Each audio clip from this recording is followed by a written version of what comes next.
ली, हमसे राज्य का दर्जा छीन लिया, ये है उनके अंदर, ये जी, बातें हैं। जी, जी, जी। अनिल सिन्हा जी, फिर मैं गिरीश भाई के पास आता हूँ।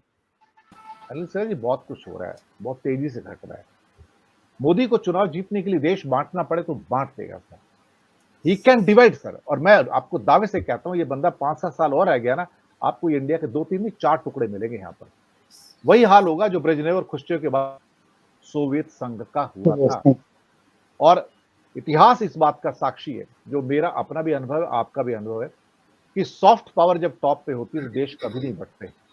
जब हार्ड पावर टॉप पे आती है ना, तो देश बँट जाते हैं। आप हिटलर को देखो, बँट गया। आप याहिया खान को देखो, पाकिस्तान बँट गया। और ना जाने कितने एग्ज़ाम्पल हैं, जब भी हार्ड पावर आएगी, देश टूट जाते हैं। ये आदमी देश को तोड़ रहा है, अंदर से दीमक की तरह एकदम से खत्म कर दिया है, सामाजिक रूप से, पारिवारिक रूप से टुकड़े-टुकड़े कर दिया है। Anil Sinha ji, we have to नहीं, सेव नहीं, दिस कंट्री सर। ये थोड़ा-सा देखिए हार्ड पावर का मतलब क्या है? अगर मान लिया ठीक से तुलना करें तो ज जवाहरलाल नेहरू और सरदार पटेल, इनका कॉम्बिनेशन जो है वो कोई हार्ड पावर से कम था क्या? एक नहीं, लेकिन वो फ्रेजाइल, सॉफ्ट पावर थे, डिटरमाइंड थे लेकिन, हाँ, रिज़ॉल्व डिटर्मिनेशन था। यही है कि हाँ, क्या आपका आपका जो आप जो पावर है वो सॉफ्ट और हार्ड का जो तरीका है समझने का, वो ये है क्या कि वो कितना डिटर्मिनेशन और कितना ऑनेस्ट है। ऑनेस्टी से वो आती है। ये है कि डिसऑनेस्ट है अ, अंदर से पूरी तरह से। और ये सबसे प्रॉब्लम यहाँ हो रहा है। अब अभी आप देखिए, मैं आप जब विदेश नीति की चर्चा हो रही है तो मैं आपको ध्यान दिलाऊंगा कि मालदीव के बारे में चालू किया कि मालदीव में अगर नहीं जाएंगे हिंदुस्तान के पर्यटक तो उनका, हाँ, उनकी इकोनॉमी खत्म हो जाएगी। और अभी उल्टा मैं भी देख रहा था कि रिकॉर्ड टूरिस्ट जो है मालदीव में आए अभी। तो आप इसके लिए इन्होंने टूरिज्म का मतलब बकायदा लक्षद्वीप में जा करके इन्होंने टूरिज्म का एक तरह से प्रमोशन किया। ब्रांड एम्बेसडर जिस तरह पेटीएम के थे, उसी तरह से टूरिज्म का ब्रांड एम्बेसडर बन गए। और उसमें किन टूरिज्म का ऑपरेटर्स का ये है क्या कहते हैं इंटरेस्ट है, वो मेरे ध्यान में अभी नहीं आ रहा। वो भी कुछ स्टोरी आई थी कि कौन कौन कंपनियां कोशिश कर रही हैं वहाँ अपना टूरिज्म प्रमोट करने के लिए लक्षद्वीप में। तो बताइए कि जो इतना छोटा जिसके एम्बिशंस होंगे, जो पेटीएम को ये करेगा, प्रमोट करेगा, जो ऑस्ट्रेलिया जाएगा तो उनकी लॉबिंग करेगा, अडानी की लॉबिंग करेगा। ये जो इतना पेटी इंटरेस्ट वाला जो है, उस तरह का अगर आदमी आपके टॉप में आ गया, ये हार्ड वगैरह मैं इसको मैं महिमा मंडित नहीं करना चाहता, क्योंकि हार्ड अगर होते तो मतलब कई तरह का हार्डनेस दिखाई देता ना।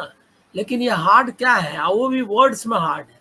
अभी चाइना का आप जरा इमेजिन करिए कि यही लीडरशिप अगर लाल बहादुर शास्त्री की होती, इंदिरा गांधी की होती, तो चाइना की इतनी हिम्मत होती। इवन राजीव गांधी ने उनको ये में ला लिया, साइज में ले आए थे, उनको अपनी जगह दिखा दी थी। तो इनका असल में प्रॉब्लम क्या है कि उसके रूट्स इसकी कॉम्युनल पॉलिटिक्स में है। कॉम्युनल पॉलिटिक्स क्या है कि इसको हिंदू मुसलमान के जरिए बहुत सतही नारों पे राज करना है। और उसमें ये घुस के मारो, घुस के मारेंगे, घुस के मारेंगे तो ये कोई घुसा नहीं और कोई घुस नहीं सकता टाइप का जो बयान दिया था इन्होंने।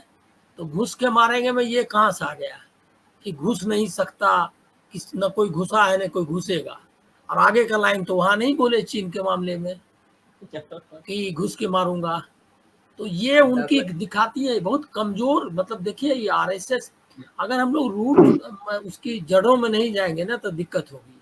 आरएसएस का पूरा फिलोसफी बंच ऑफ थॉट्स एक मतलब 50-60 पन्ने की किताब है, वो भी कंपाइल्ड है। इट्स नॉट एक लाइन, मतलब कोई किताब किसी भी सर संचालक ने कोई पूरी पुस्तक नहीं लिखी। सब सेमी लिटरेट लोग थे, अर्ध साक्षर लोग थे, जिनको कि कुछ मतलब कुछ भले ही मतलब मनुस्मृति और इनका ज्ञान रहा हो, न इतिहास उनको आता था न भूगोल, कुछ भी नहीं आता था। और बेसिकली ये ऑर्गेनाइजेशंस क्रिएट किए गए थे 1930 के बाद, बढ़ाए गए और 1920 में बनाए गए जब खिलाफत मतलब असहयोग आंदोलन जब अपने पीक पे आया, वही पीरियड है इन लोगों के ग्रोथ का, और उसके बाद इनको बढ़ाने का 30s में।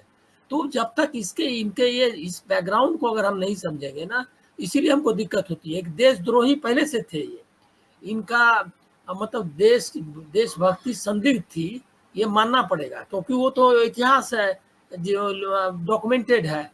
तो अभी भी इनको इससे कोई चिंता नहीं है, अभी किसी तरह सत्ता में आ जाना है। और ये सतपाल मलिक को मैं कोट करूंगा कि सतपाल मलिक ने सही कहा कि आप जो है ये कुछ भी कर सकते हैं सत्ता में आने के लिए। अब अभी ये सब जो आप भाषणबाजी देख रहे हैं, वो भाषणबाजी सिर्फ कहता है ना, गैलरी मतलब लोगों को पॉपुलर स्पीच देने के लिए उसको एड्रेस कर रहे हैं, और कुछ नहीं है इसमें कोई कंटेंट है। आप देख लीजिए, अभी मणिपुर खत्म किया, उसके बाद बाकी देशों से छोड़ दीजिए, अंदरूनी क्या किया, जम्मू कश्मीर को तहस नहस कर दिया। उसके बाद लद्दाख अब अभी उसको भी एक सेंटर ऑफ ये बना रहा है, मतलब एक संघर्ष का केंद्र बना रहा है। क्या है इस पॉलिसी में? उसमें एक चीज दिक्कत क्या है कि सबसे दिक्कत है क्या कि सत्ता जो है वो केंद्रित होनी चाहिए, ये इनके दिमाग में है भरा हुआ, जिसकी वजह से ये सारा हो रहा है। जितना जो इलाके पेरिफेरी हमसे छूट रहे हैं, वो है क्या कि हमको डिसेंट्रलाइज होने नहीं देना है, किसी को पावर नहीं देना है। अपने 3-4 लोग मिल करके वहां सत्ता चला रहे हैं, और वो सत्ता चलाने के उस फिराक में, और वो भी चलाना है सत्ता अगर चलाते कि देश के लिए अगर कुछ करना है। अभी मैं देख रहा था नरेंद्र मोदी जो .com ये है उनका ट्विटर हैंडल है, उसमें आया 24/7 फॉर 2047।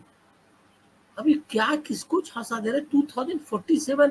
अभी तो ये जो है सो 82 करोड़ लोग जो है वो ये क्या कहते हैं अनाज 5 किलो मंथली अनाज पे जिंदा है, और वो कह रहा है 2040 मतलब 2047 तक 140 करोड़ जो है, जो भी उस समय आबादी होगी, सबको 5 किलो अनाज पर भेज देने का प्लान है।